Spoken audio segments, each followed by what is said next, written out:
Pranab news official চ্যানেলে আপনাদের সবাইকে স্বাগত। আশা করি আপনারা সকলেই ভালো আছেন। আজ একটা আপডেট দেওয়ার জন্য এই ভিডিওতে এলাম।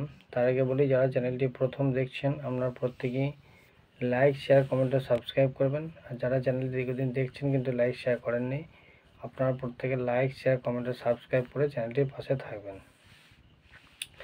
যে আপডেটটি দেওয়ার জন্য এই ভিডিওতে এলাম সেটি হচ্ছে SLST 26,000 প্যানেলে হিয়ারিং তো মোটামুটি শেষ হয়ে গেছে। এরপর জাজমেন্টের পালা। জাজমেন্ট খুব তাড়াতাড়ি আসবে যা শোনা যাচ্ছে।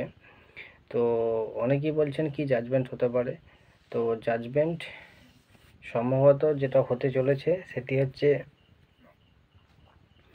হয়তো পৃথকীকরণটা হবে, সেগ্রিগেশনটা হয়তো হবে। তো অনেকেই বলছেন না পুরো প্যানেল বাতিল হবে। দেখা যাক জাজমেন্ট কি হয়। জাজমেন্টের দিন পর্যন্ত আমাদের অপেক্ষা করতে হবে।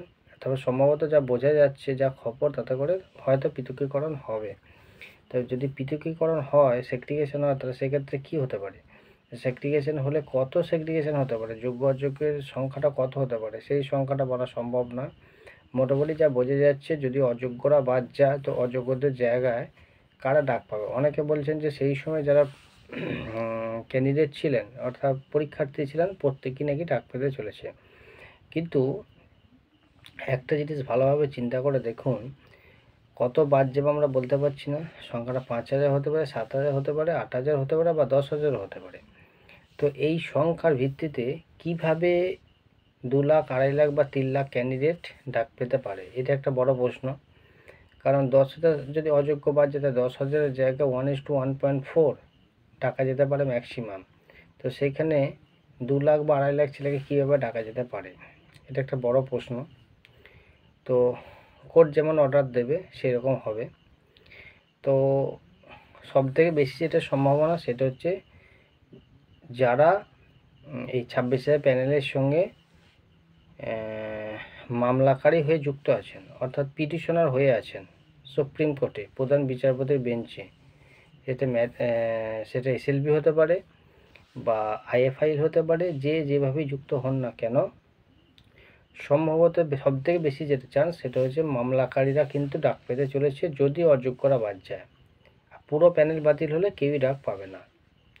অযোগ্যরা যদি বাদ যায়, সেক্ষেত্রে যারা মামলাকারী হয়ে আছে সম্ভবত তারাই ডাক পেতে চলেছে। কারণ 2 লাখ, 2.5 লাখ ছেলেকে ডাকা সম্ভব হবে কি না, এটা কিন্তু একটা বড় প্রশ্ন। তো যেটুকু খবর, তাতে করে মামলাকারীরাই ডাক পেতে চলেছে। যে সমস্ত পিটিশনার এই 26,000 মামলার সঙ্গে যুক্ত আছে তারাই ডাক পেতে চলেছেন। অনেকে নাকি বলছেন যে ওয়েটিংরা শুধু ডাক পায়, যারা ওয়েটিং ছিলেন গান্ধীমতী পাদদেশে যারা ধর্ণামঞ্চ করেছিল, শুধু নাকি তারাই ডাক পেতেছে। এটা কোনোদিন হবে না, এটা হওয়া সম্ভব না।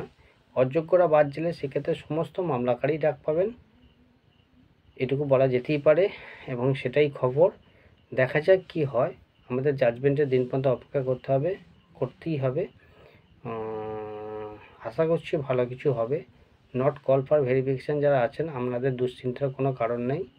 আমরা অযোগ্যরা বাদ গেলে আপনারা ডাক পাবেন, মোটামুটি বলাই যায়। আজ এইটুকুই, ধন্যবাদ।